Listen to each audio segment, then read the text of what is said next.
Olá, eu sou Elisa Costa, presidente da MSK Brasil, e junto com Vória Stefanovski, a diretora do Observatório de Mulheres Ritanas, vamos bater um papo hoje para falar de um assunto que não é muito bonito, mas é necessário, é extremamente necessário. Exatamente hoje, no dia 27 de janeiro, onde se celebra, não se comemora, se celebra o Dia das Vítimas do Holocausto.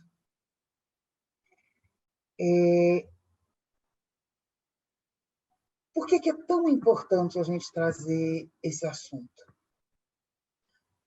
Há um tempo atrás, houve uma temática super importante que dizia o seguinte: o inferno existe. O nazismo não começou com mortes e prisões. Ele começou com ideias públicas de uma política que retirava direitos, de uma política que inferiorizava as pessoas e exortava a eugenia. O nazismo começou queimando livros, destruindo sonhos e retirando direitos e dignidades.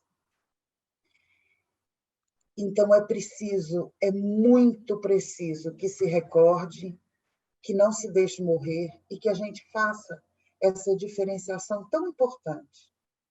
Quando a história não conta a história, nós não podemos esquecer a memória. E é por causa desta memória que todos os anos, em todas as partes do mundo, a Roma, de uma forma ou de outra, recorda, lembra e se atenta sobre aqueles dias tão difíceis. A data de 27 de janeiro ela foi escolhida para esta celebração porque ela possui um significado bastante especial.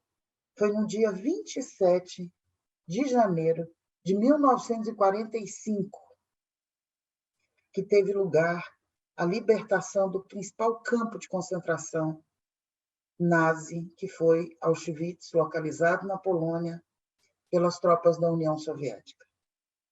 O campo de extermínio de Auschwitz foi libertado pelo Exército Vermelho Soviético em 27 de janeiro de 1945.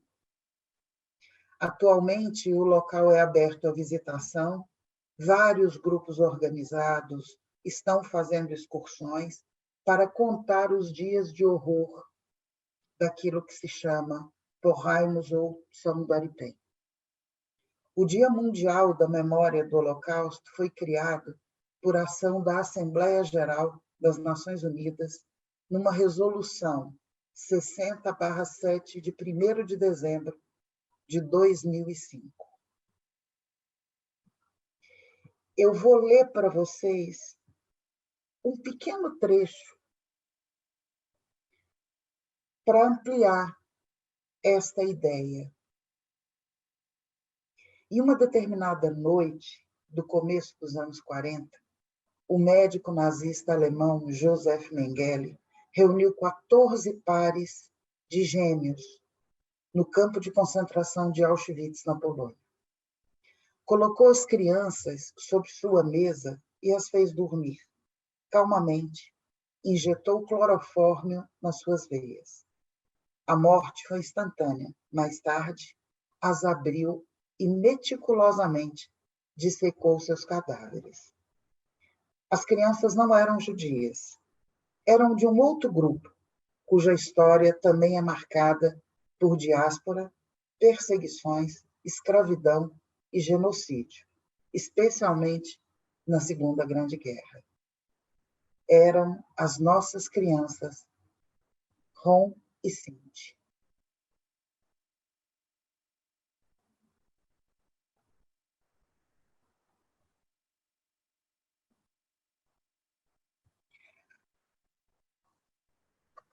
trazer à tona, num país como o Brasil, no ano de 2021, toda a estrutura de um período onde o desrespeito, onde a tentativa permanente e diária de se retirar direitos, de combater minorias, aonde um exercício de necropolítica morre e mata por asfixia tantos brasileiros em Manaus, não há como não lembrar dos campos de extermínio, principalmente Eu Não Consigo Respirar. Há uma discussão que há alguns anos é feita no Brasil, e essa é uma importância muito grande, e por isso a presença da Vória é tão importante nesta conversa e neste momento, que uma das formas de se matar um povo é retirar dele o seu direito à história, retirar dele a sua condição de memória. E a sequência disso na vida, nas comunidades, nas famílias, ela é enorme. Ela é secular, ela atravessa décadas e ela tem as suas consequências. E essas consequências, muitas vezes, por um descuido daqueles que não viveram, que não passaram por aquilo, ou que simplesmente acham que relembrar as tragédias, relembrar, trazer à tona para que o mundo não passe mais por isso, é uma questão pífia, uma questão que possa ser deixada de lado. A gente precisa estar junto hoje, assim como estar junto, todos os dias, reforçando que o passado precisa nos lembrar constantemente de como caminhar, da dignidade de um povo, da necessidade de reconhecer estes homens e essas mulheres.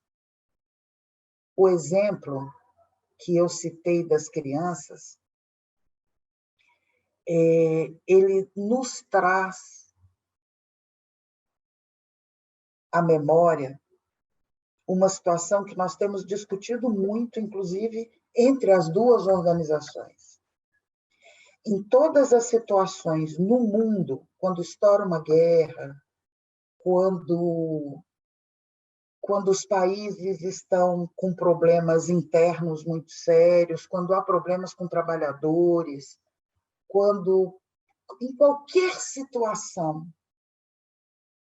os grupos que mais são penalizados são mulheres, crianças e idosos.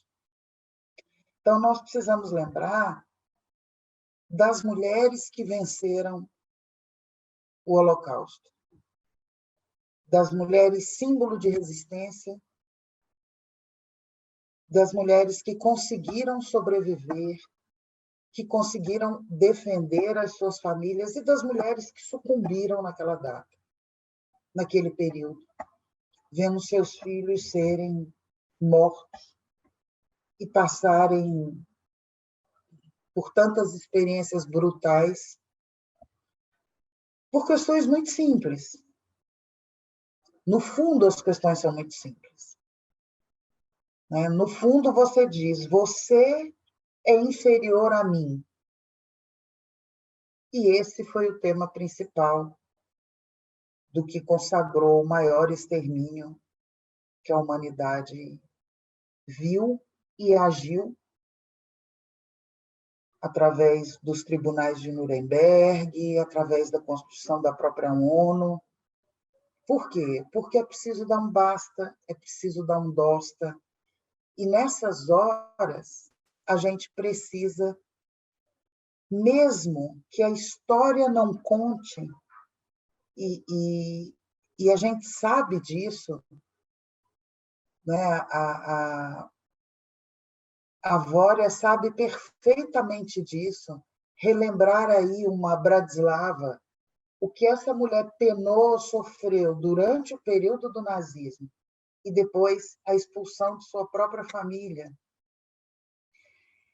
As consequências e o que depois você levanta são tópicos e sintomas que nós precisamos analisar.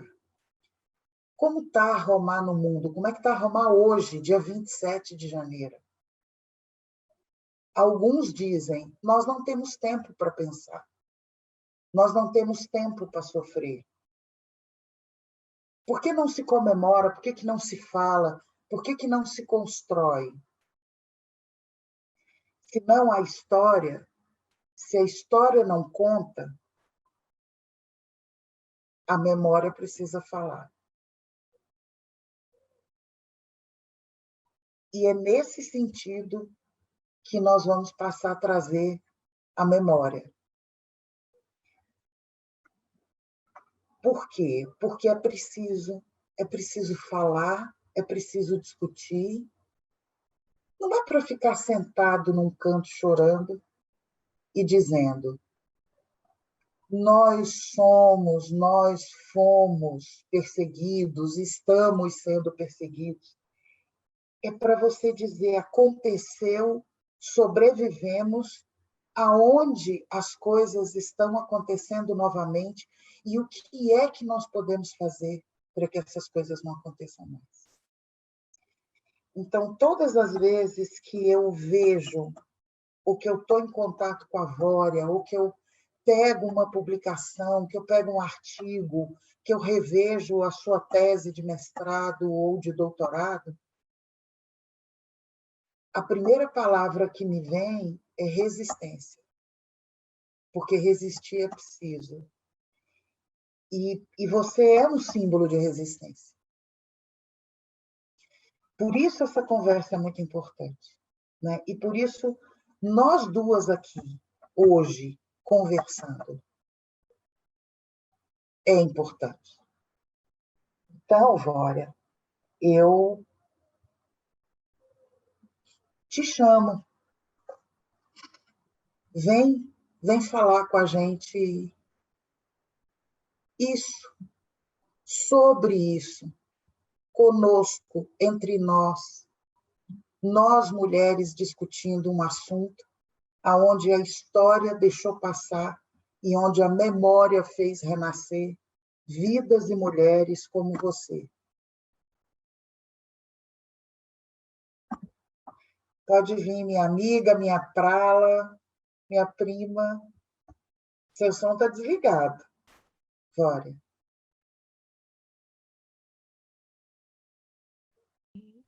Pronto.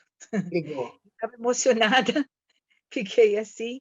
Foi sempre emocionante, primeiramente, o tema, não é? Que traz emoções à tona, né? E também as palavras da prima, da irmã, da Prala, que sempre são muito carinhosas e muito emocionantes. Na verdade, sim, estava aqui escutando atentamente, e essa proposta de falar juntas, conversar sobre isso, e também levar nossa conversa para as outras mulheres e outros, e homens também, né? Enfim, ciganos e não ciganos, romás e não romás, sinti e não sinti, como se queira se autodenominar, como se prefira, mas que possamos discutir um pouco sobre isso, né? Fico muito feliz, não pelo que estamos falando, senão por podermos falar, né? O ato de falar é realmente um reconhecimento. O poder falar e ter um lugar, né, para falar, um espaço de fala e de escuta, isso é muito importante, para os povos que têm uma história de subalternidade, e para todos, né? Hoje, como Elisa falou, se celebra. E eu uso comemorar pelo seguinte, porque eu vou atrás da etimologia do comemorar, né? Porque muitas vezes também eu pensei, é verdade, né? Mas o comemorar no outro sentido, no sentido de que vem aí da etimologia do latim, que é trazer a memória, que depois aí se passa a usar como sempre trazer a memória o festivo, mas não necessariamente, né? Trazer a memória. Então se comemora nesse sentido, que por sua vez está relacionado esse trazer a memória ao recordar, e o recordar com o sentido etimológico de passar de novo pelo coração, né? Recordar. E sim, quando passamos de novo esse fato pelo coração, sempre que trazemos a memória no sentido de celebrar ou de comemorar, trazer à luz, é impossível também não sentir outra vez tudo que é evocado, por isso que estamos aqui comemorando, né? Trazendo à luz. No caso do Holocausto, que a partir de agora eu vou falar Samudari Pen, ou Porraimus, né, para especificar que é desse que a gente está falando, né? Que é dessa inclusão que a gente está falando. Que por muito tempo o Holocausto não era um privilégio, se isso não é um privilégio, na verdade, esse termo não existe, mas foi colocado como que não era das outras vítimas, né? Era também uma forma de legitimar um só grupo e fazer o manejo desse marco histórico somente nesse sentido. Até porque muitas memórias aí foram eclipsadas, né? Foram recortadas, nunca sem um grande motivo. Apesar de todo o respeito que temos pelas vítimas, todas as vítimas desse horror, estamos hoje aqui comemorando o Holocausto Romani Sinti Cigano, não é? Falar especificamente do Samudari Pen, que sofreram o nosso povo, o meu, o da Elisa, o nosso, porque é o povo do mundo. Quero falar desde o meu lugar de mulher romani, de acadêmica, de pesquisadora, ressaltando a necessidade de incluir essa memória. Temos que incluir essa memória em todos os atos comemorativos, nos livros de história, nos materiais pedagógicos, na mídia, nas nossas próprias memórias.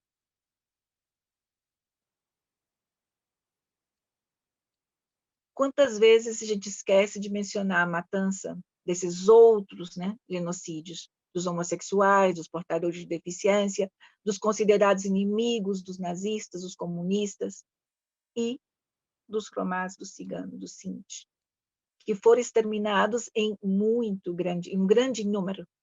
Um grande número. As estimativas são amplas, são variáveis também, né? Estudiosos vão falar alguns que foram 220 mil, já encontrei estudiosos que chegam a 500 mil, outros que falam de 1 milhão de romás e sinti exterminados. As estimativas continuam sendo ampliadas. Por quê? Porque se descobriu a cada momento se descobre, e recentemente foi descoberto um campo de concentração no norte da França, algo que não se esperava nesse local, e se aumenta, sim, esse número de vítimas. E quantos mais ainda vão ser descobertos? E quantos foram escondidos tão perfeitamente que hoje não é mais possível encontrar rastro de suas existências? Os países que colaboraram com o nazismo nesse massacre não querem sujar seus nomes, não é mesmo? Várias vezes se chamou o Samudari Pen de Holocausto esquecido. Esquecido pelos não-romás, esquecido convenientemente e estrategicamente pela história das maiorias, negligenciado nos tribunais de Nuremberg, negligenciado pelo governo alemão, desconhecido inclusive dos próprios romás, dos ciganos, principalmente na América Latina,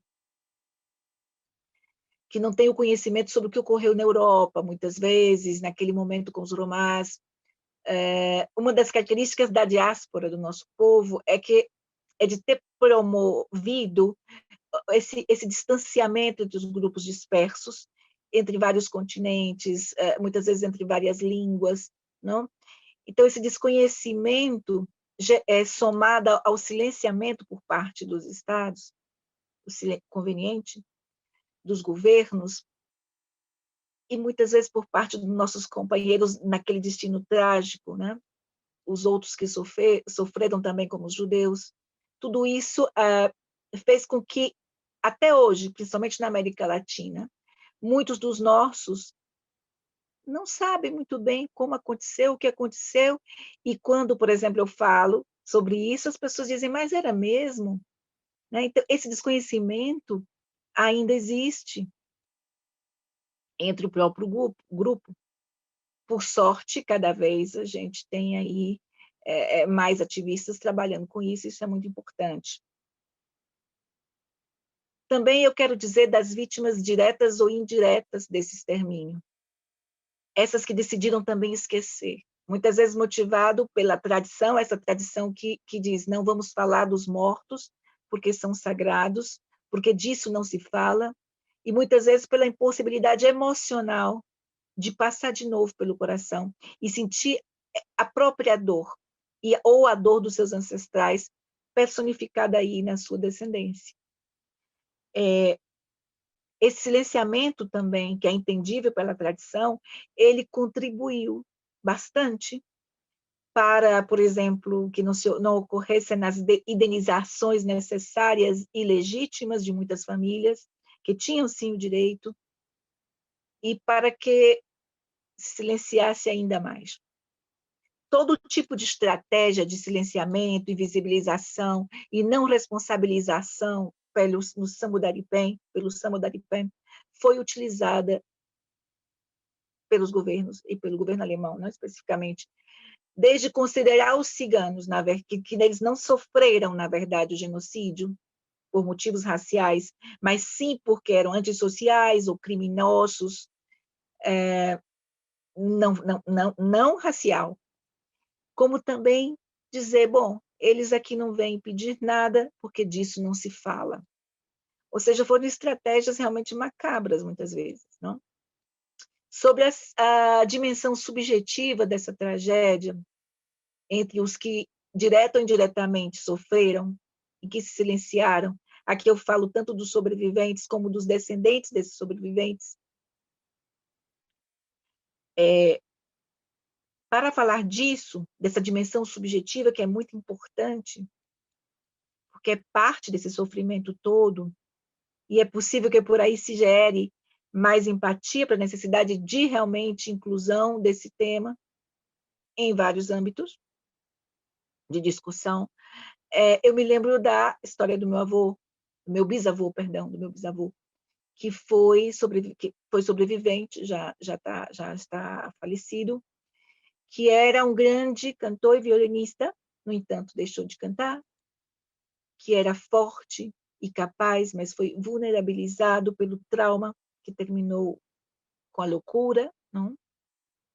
Que sendo um homem com muito orgulho de suas origens, as escondia, vivendo sua identidade das portas para dentro, como se fala no Brasil, ou muitas vezes, como era um circense, no circo não tem portas, simplesmente decidia não as viver.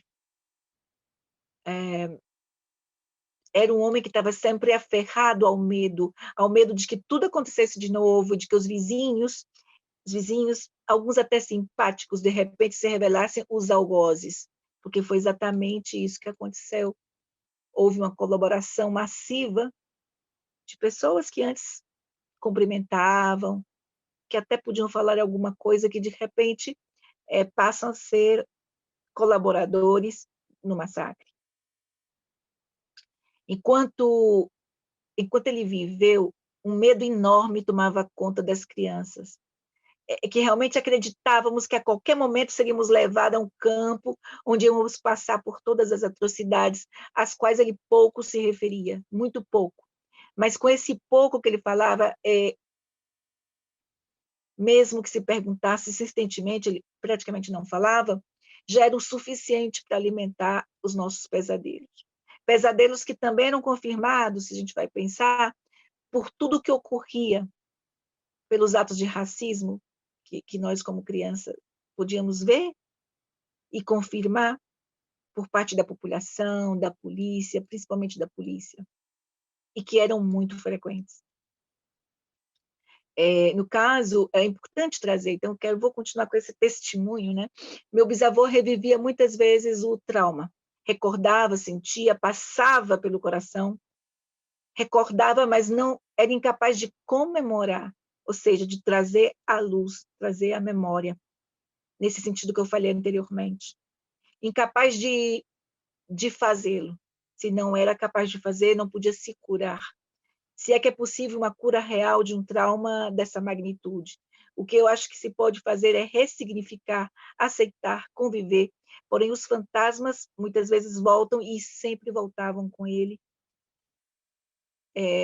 sobretudo diante de alguns gatilhos que eram detonadores da memória. De acordo com Todorov, por exemplo, um fato recuperado pela memória pode ser interpretado de maneira literal ou modular. O uso literal da memória de um acontecimento trágico pode ser tratado de uma maneira literal, que não significa a sua verdade, mas ele não conduz nada mais além disso. Porque se vai buscar no uso literal as causas, as consequências, as pessoas responsáveis, a denúncia, a culpabilização, que continua no presente. Se continua no presente o que aconteceu no passado e ocorre, então, a submissão do presente ao passado. Isso gera vitimismo, culpa, e no extremo é bastante arriscado. Mas no caso que a gente fala aqui da importância de comemorar, de trazer à luz e de até recordar, no sentido de passar pelo coração, para que se possa entender o peso do que foi, que isso é importante também, a gente está falando do uso exemplar, que também, de acordo com o mesmo teórico, o uso exemplar da memória não nega o que aconteceu, nem os detalhes do que aconteceu, mas usa e evoca o que aconteceu para servir de modelo e compreensão em situações novas, com agentes até distintos. Os acontecimentos se efetivam como um trabalho de luto e psicanálise, mais ou menos, no qual se neutraliza essa dor causada pela lembrança por meio de um controle. E, ao mesmo tempo, quando essa memória que era oculta, não? No caso dos sobreviventes, dos seus descendentes, se abre à esfera pública, essas lembranças são lançadas como uma analogia, uma generalização. E, nesse caso, o passado se converte em princípio de ação para o presente. Ele gera uma reconstrução daquilo, ele gera a possibilidade de ser motivadores de consciência e também, internamente, de uma identidade de projeto. Essa memória que a gente quer comemorar, a memória exemplar, que é libertadora, pois permite que a gente aproveite as lições das injustiças sofridas para lutar contra as que se produzem no presente, e para os que nos escutam, e para os que também conosco, não? Porque tanto os romãs como não os romãs possam perceber também, reavaliar, para que não permitam serem de novo algozes de um ato trágico como esse. Todorov também que ressalta que nem todas as lições são necessariamente boas, mas se são avaliadas, discutidas com auxílio de critérios racionais e do diálogo, que é o que nos estamos proponendo aqui, isso sim institui um ponto de início, uma situação que não acontece no uso literal. Então, pensemos, não estamos revivendo o trágico simplesmente por reviver.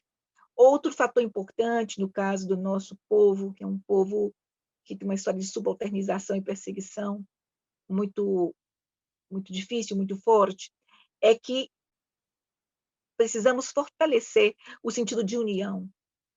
E outra importância de lembrar fatos como esse é fortalecer o sentido de nação, o sentido de um povo único que é disperso e é, sim, diversificado internamente, e que também é um povo que pertence a cada nacionalidade, mas que também é um povo único, uma nação. O genocídio não foi um problema somente dos grupos e famílias que o sofreram, sabe? Mas do povo como um todo. Foi uma tentativa de extermínio cultural, étnica, física de um povo.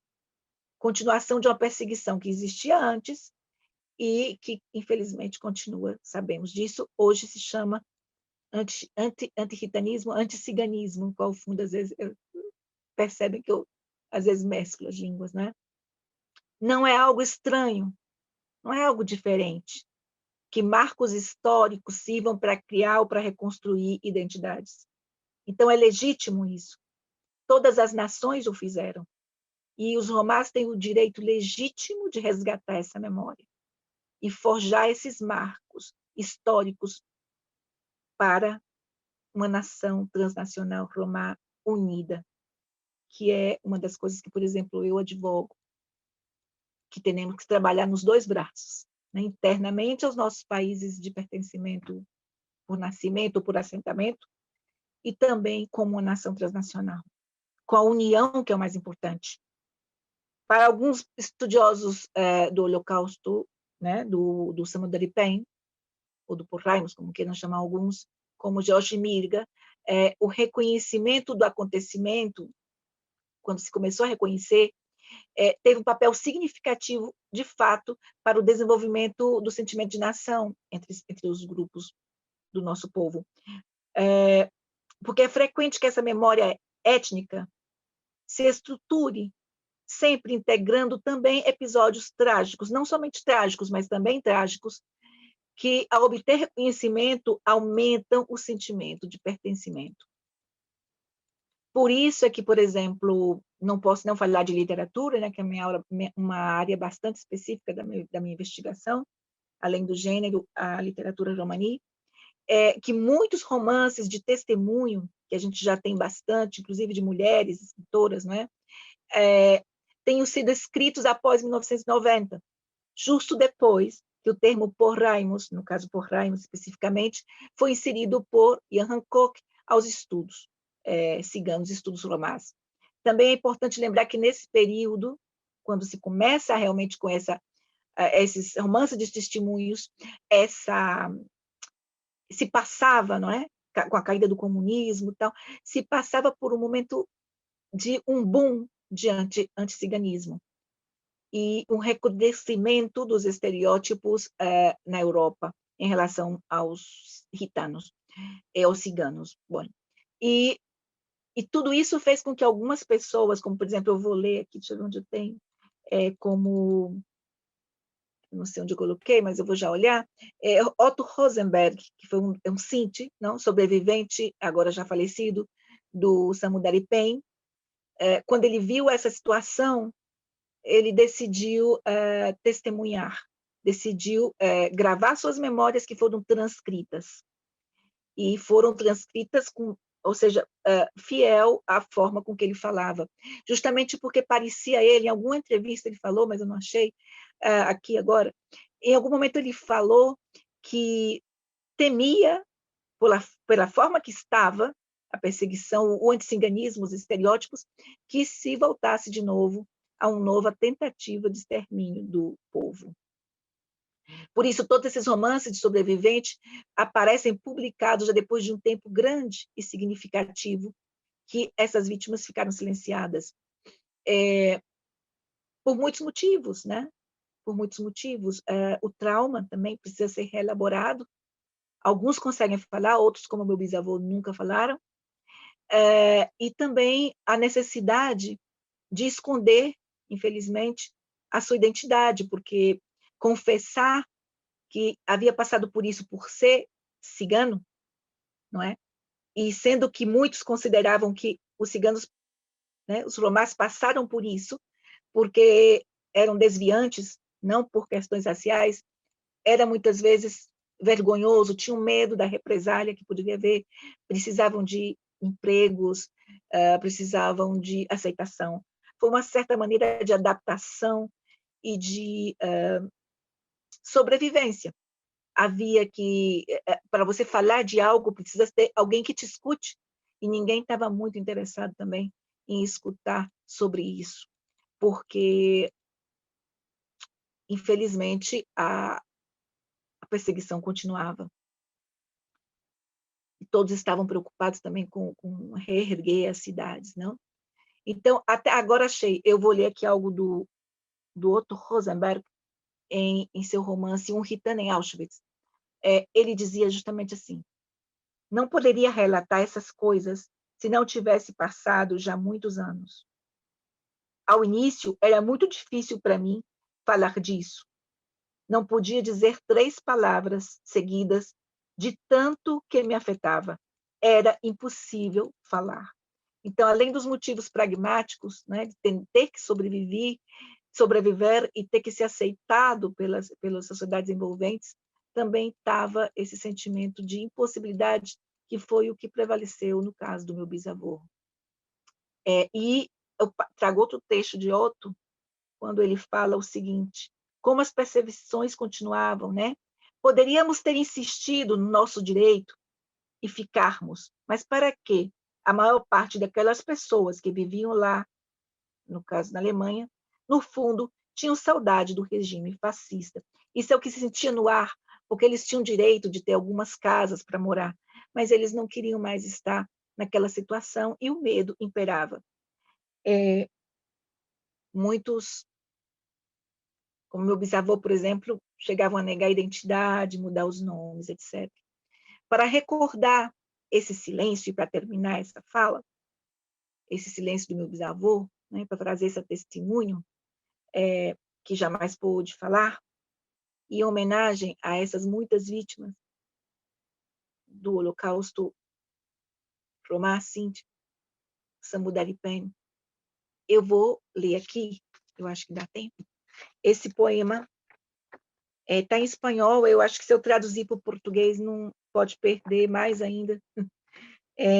Eu vou pedir licença para falar aqui em espanhol, que foi feito por mim, em memória a ele, e não só a ele, né, mas a ele. Acróstico não olvidado. Então, as palavrinhas aqui formam Samudaripen, né? Samudaripen, aonde eu vou respirar. Então, eu digo, solo por las noches, la luna. Amplio se hacía el tatuaje en su brazo. Mudo, erecto, el bisabuelo caminaba enfurecido. Un sonido posible solamente, el violín, extenuado, desde la cuerda de oro a la locura de sus ojos. Andaba entre memorias, siempre en círculo. Reía alto a las carcajadas, se tiraba al suelo al lado del violín, imaginándose en un ritual diario, quizás ser el héroe siendo sin saberlo. Ponía fin así a las culpas sin fin, ensangrentado de a poco la seta ennegrecida. Nunca dijo por qué se reía, lo sabía yo desde la memoria de los otros.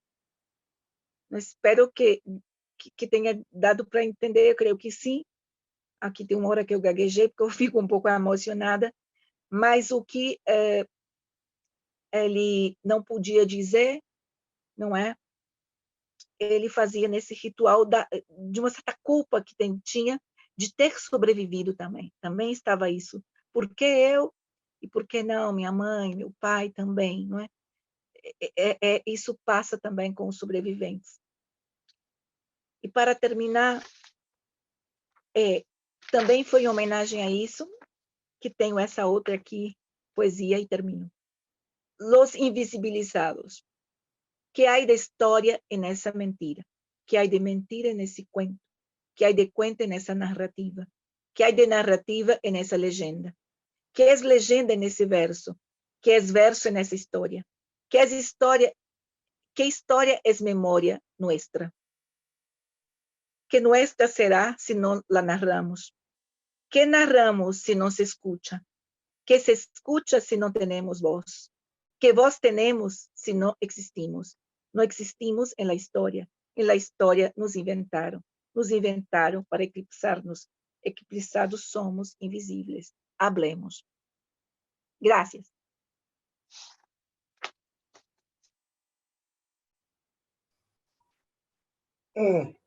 Glória, é necessário falar e é necessário expor. É necessário que as pessoas escutem, que elas percebam que há uma história, que há uma memória e que ela não é distante da realidade vivida hoje, não só no Brasil, não só em Portugal, com os discursos de ódio que têm avançado muito em relação aos ciganos. Não só nas notícias que chegam da Itália, nas notícias que chegam da Romênia, nas notícias que chegam de tantos outros países com a mesma exclusão, com a mesma retórica, com a mesma narrativa, e é preciso recordar, porque a gente não pode permitir, de forma alguma, que essas coisas voltem. Há tão pouco tempo,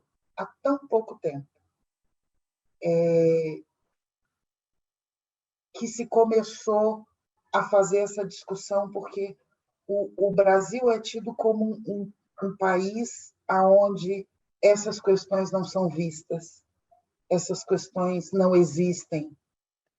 E quantas famílias chegaram no Brasil a partir da Segunda Grande Guerra Mundial, fugidos, foragidos, quantos a partir da Primeira Grande Guerra, já numa estrutura complexa, já com proibição de Getúlio Vargas da entrada específica de ciganos no Brasil, com nomes modificados, com restrição familiares. Por quê? Porque sobreviver era necessário. Várias famílias se encaixaram no cotidiano normal e disseram da porta da rua para dentro. Aí se vive a Romar, aí se vive o fato de ser Sinti, mas da porta para fora nós somos cidadãos daquele país, ou seja, cidadãos do Brasil, para que isso não se repetisse, para que isso não acontecesse. E isso veio traduzindo numa negligência e numa quietude de luta, porque quando se ouve romantizar as estruturas de nomadismo como coisas muito bonitas, como um povo muito alegre, a primeira coisa que se lembra é isso. É um povo muito alegre, é tudo muito festivo, é tudo muito colorido, e não se discute a dor dos passos, não se compreende a dor dos passos e a perda e o luto embutido nas questões que hoje são políticas e que se refazem e que se reconstroem, e sempre com a mesma narrativa e a mesma condição de cuidado e de zelo, sem direitos. Vamos dar um pão e circo e não vamos dar direitos, né? Essa estrutura se ampliou demais nessa questão. E isso é tão impressionante que eu separei um textinho. O Motad ele acaba falando isso. Ele conta o que é a Suécia, por exemplo, e o censo dos vadios. Em 1943, a Suécia realizou o que foi chamado de Censo de Vadios. No meio do fogo da Segunda Guerra Mundial, com os ciganos a serem enviados aos milhares para os campos de extermínio nazis da Europa inteira, de toda a Europa, os ciganos da Suécia receberam uma visita de policiais fardados a pedir-lhes para indicar a sua etnia e a dos pais, e para fornecerem uma série de informações pessoais e íntimas. Nós estamos no ano de 2021. O Brasil não tem um censo identitário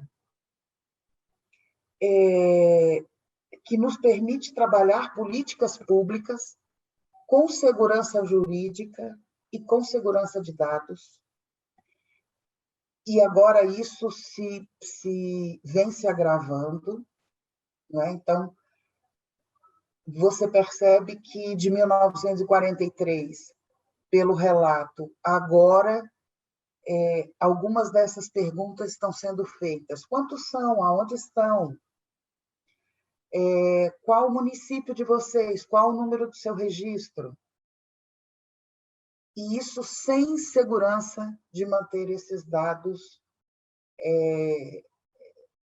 protegidos. Nós não temos mais segurança jurídica nesse processo. Você não tem no país. O que dirá, hoje é um tema que se discute muito no Brasil e fora do Brasil. Mas imagine a cabeça de Homs e de Cinti pensando nesta estrutura. Desde 2012, a polícia sueca registrou 4.029 ciganos, cerca de 1.000 dos quais são menores, apesar do registro étnico ser ilegal na Suécia.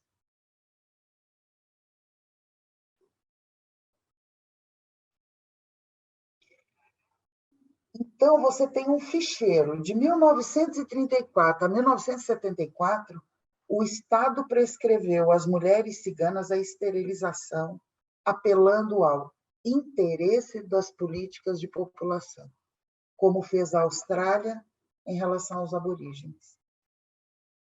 Não há cifra de vítimas, mas no Ministério da Integração explicam que 1 em cada 4 famílias consultadas conhece algum caso de aborto forçado e esterilização. Vamos trazer de novo, como a gente está fazendo. Vamos embora trazer para cá. No Brasil de hoje, nós temos várias dessas mulheres, várias famílias que falam que muitas vezes os médicos perguntam: para que tantos filhos? Não seria melhor eliminar, diminuir? Essa é uma queixa constante. É uma queixa constante. É uma fala constante. E é uma fala que, até pouco tempo atrás, você sabe disso, Bória, a gente não tinha condição de trazer tantos dados específicos como hoje a gente luta para poder ter esses dados. Como que a gente precisa fazer hoje, como que a gente consegue fazer hoje um investimento para saber dos dados relativos aos extermínios que hoje estão sendo cometidos, ou novas formas de extermínio, ou novas formas que estão sendo utilizadas de exclusão, como a exclusão digital. Como se mata um povo? Se retira a sua identidade. E como que você retira a sua identidade? Você menospreza a memória. A realidade é que não há um sentimento de segurança. Não há. Não só no Brasil, como em nenhuma parte do mundo. Na realidade, a sensação que dá é que nada mudou. apenas se tomou ares de normalidade. Só isso, mais nada. Quando situações explícitas de romafobia, ou, como você citou, antirritanismo ou anticiganismo, mas vamos colocar aqui, quando situações explícitas de homofobia, desrespeito, racismo institucional, racismo coletivo, racismo social, estrutural, ocorrem, nós precisamos de uma forma muito clara, objetiva e firme de nos posicionarmos contrariamente a isso. Todos os mecanismos e ações devem servir de base para que a gente aprimore, para que a gente venha aprimorar e fazer isso uma ação conjunta entre pessoas e países, em especial com o posicionamento conjunto da academia, né? Que é tão importante, não da retirada do protagonismo, não de um racismo epistemológico. Juntar os países, a marca inequívoca da perseguição e do preconceito étnico é inegável. É inegável. É sistemático, é criminoso. Condena a identidade romã e condena de uma forma muito pior as futuras gerações. O Holocausto ele não acabou. Ele continua em curso em toda parte do mundo, seja nos Estados Unidos, seja na Europa, seja na América Latina. O povo romani no Brasil, a romá no Brasil, eles ainda são tratados, na sua grande maioria, como indigentes, indesejáveis. Várias ações são ações que visam uma certa forma de escravidão, quando você não permite uma inserção escolar, você está condenando esse processo. Ainda servem de bode expiatório em todas as formas de sociedade onde são inseridos, porque ainda são considerados pessoas que devem ser expulsas, pessoas que precisam ser retiradas, pessoas que são usadas como palanque político ou simplesmente eliminadas. Os ciganos servem, a romá serve, o povo romano serve para tirar foto. Para tirar foto e para aparecer em várias construções políticas. E nós temos visto isso cotidianamente. E isso é muito complicado. Um pesquisador do Holocausto romá, Sinti, Renier, ele deixa muito claro que a comemoração nunca é um fim em si mesma. Para que ela seja significativa, para isso que a gente está fazendo aqui hoje, Vória, seja significativa, a comemoração ela precisa lembrar o passado para moldar o futuro comum. Se o Holocausto nos ensina alguma coisa, certamente ele nos diz em voz alta: quando os direitos humanos de um grupo são violados, nenhum grupo pode se sentir seguro. Então, minha amiga, é de uma importância fundamental essa primeira fala da MSK e do Observatório de Mulheres Ritanas. Porque se a gente for buscar, talvez essa seja a primeira vez que a gente tenha conseguido fazer isso no dia 27, publicamente, e feito uma discussão com mulheres que vem trazendo as marcas desse processo que vão se debruçar aí no dia 16 de maio, que é um dia de resistência que precisa ser lembrado, foi protagonizado por essas mulheres. E a gente precisa, com tudo isso que a gente está discutindo hoje, não esquecer que no dia de hoje, nós temos mais de 1.200 mortos pela Covid-19 no nosso país, sem podermos dizer quantos são e quantos não são da Roma. Não por exclusão, mas por falta de política que assista e que veja aonde, como e por que são afetados nesse período. Ser chamado de minorias, estar dentro do quadro de minorias, estar na fala do ex-ministro da Educação. Em pleno século XXI, eu odeio esse termo, o termo povo cigano.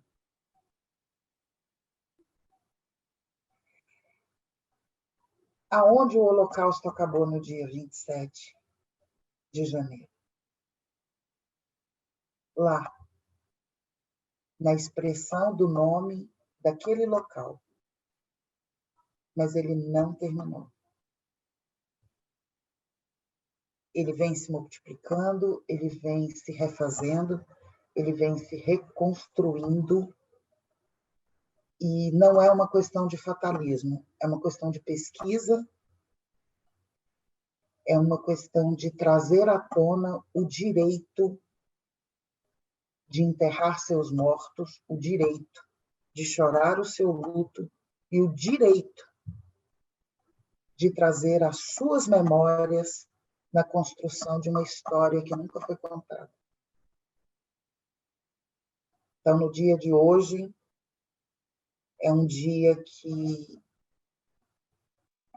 que é muito bom estar junto com você, porque isso dá fôlego, né? E isso dá um fôlego diferenciado, porque isso não significa que é tranquilo, nem que é sossegado. Nunca é.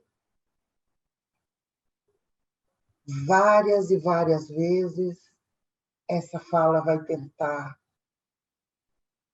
ser interrompida, ser deslocada, ser trazida para um outro tópico. Por quê? Porque nós estamos mexendo num assunto que requer entendimento político, é um assunto que requer uma disposição da academia, é um assunto que tira a pobreza como base do mandatário. É muito fácil classificar a Romar no Brasil como os pobrezinhos necessitados de toda sorte, de absolutamente tudo. Porque aí a gente passa a ter uma tutela sobre a questão. E quando a gente começa a discutir processos com independência acadêmica, com independência intelectual e com a possibilidade de fazer isso de uma forma justa, com pesquisa e dado, isso assusta. Então, por isso que é muito bom estar com você hoje, contar isso, fazer essa discussão e ter a certeza que mulheres como você, as mulheres que trabalharam também para que esse encontro de nós duas hoje é um encontro que traz uma mulher que está tornando isso possível, porque de trás das câmeras a gente tem a Verusca Vasconcelos, né? Porque de trás das câmeras a gente tem a Natasha Castelo, que vai tornar isso possível e visível. Nenhuma das nossas construções são solitárias, né? Por detrás de tudo isso, nós vamos ter outras mulheres, como Anne Kelly e Lucimara Cavalcante, que trabalharam os cartazes que estão sendo lançados juntos.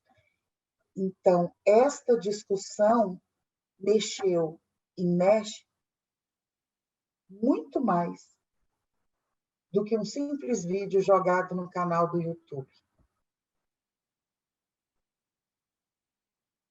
É por isso que ele é importante, primo. É por isso que ele é importante. Porque a gente começa a falar daquilo que não se fala.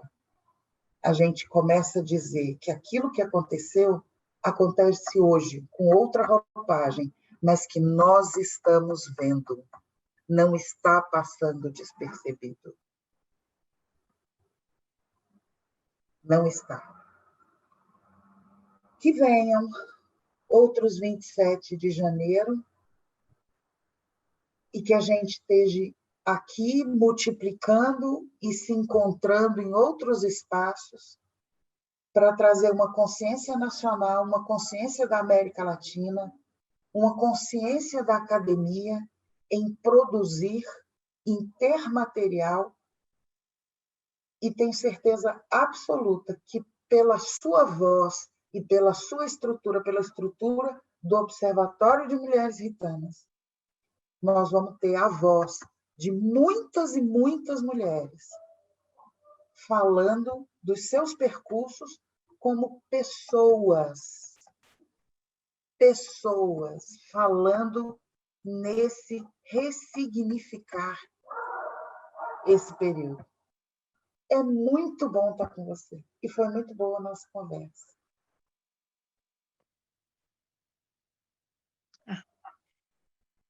Muito bom estar com você, Elisa. Na verdade, é essa parceria, essa colaboração, esse dar de mãos, essa junção, essa união que a gente está fazendo em MSK, Observatório de Mulheres Gitanas, essa sororidade que a gente está buscando entre todas nós, porque já cada vez mais somos mais, não? E estamos fazendo e estamos falando, o que é importante, porque é sobretudo a dizer, como você bem disse, e eu não tenho muito o que falar, porque já está muito bem falado, que infelizmente, essa mulher de pen sigue, esse holocausto segue, e as mulheres, como a questão do estereótipo, como várias outras coisas, consequências, a mulher sempre sofre bastante também, a mulher romani. Eu lembrava quando você falava sobre a esterilização, etc., eu penso, ou então de dizer, né, para uma mulher romani dizer, porque tantos filhos, isso é um lugar comum, e outro tipo de genocídios diários, ou de tentativa de exterminar essas crianças, que essas mulheres não tenham esses filhos, vai em muitos, é muito ampla. Por exemplo, eu lembrei do caso de 7 anos atrás, no Brasil, eu não posso precisar qual foi o estado, onde uma mulher, não sei se foi uma Kalim, acho que sim, ela foi ao hospital para ter seu filho de parto cesariana, porque ela sentiu que não podia ter o normal, né? E o médico não quis fazer, acreditou que era uma exigência não legítima, porque, afinal de contas, o que ele disse, segundo ela, é que as mulheres ciganas tinham um filho até em cima de burro, então, por que ela não ia ter um filho normal? E ela teve realmente a criança, mas a criança teve, faltou oxigenação e nasceu com problemas, a menina. E em função de uma negligência, mais uma negligência na base de um racismo, né? A raiz de um estereótipo e também de uma naturalização dessa matança autorizada diária. Que não, isso se pode fazer, é só uma mulher cigana. E, inclusive, que esse fato não tenha tido tanta repercussão como deveria ter, e quantos a gente não sabe, né? Seria um bate-papo de horas né? Então, muito obrigada por essa possibilidade de falar e agradecendo a Verusca, a Lucimara, a Nikellen, a todas essas mulheres que unidas falamos e dizemos dosta, basta. Querida Elisa, você é maravilhosa.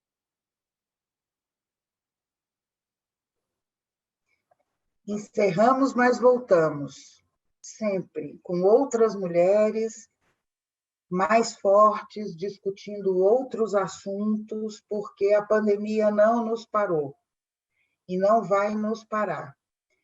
E nós vamos continuar produzindo material e, assim que seja possível, a gente vai ampliar não só a nossa voz, Glória, mas nós vamos ampliar a nossa capacidade de abraçar e a nossa capacidade de dizer: a gente resiste.